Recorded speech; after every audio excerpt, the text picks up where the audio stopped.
Je vais parler des nuisances. Les nuisances mineures et les nuisances majeures.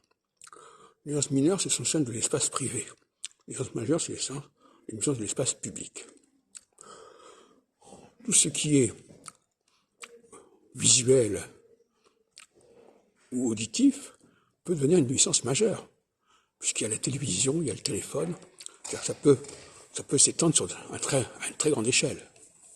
En revanche, les nuisances mineures, celles du goût et celles de l'odorat, ne peuvent agir que sur un plan très restreint.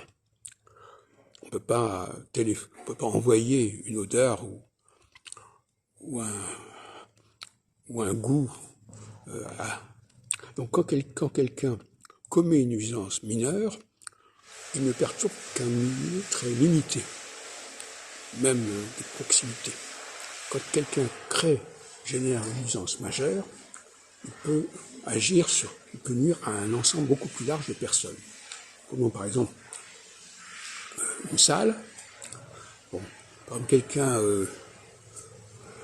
n'a pas une bonne odeur, ça va gêner les gens qui sont juste à côté.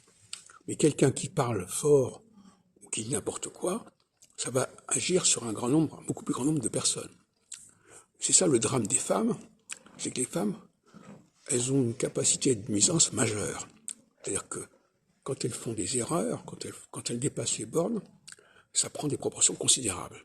Alors que chez les hommes, les proportions sont beaucoup plus faibles. Cela dit, il y a des tentatives de la part des femmes de présenter des nuisances mineures comme des nuisances majeures.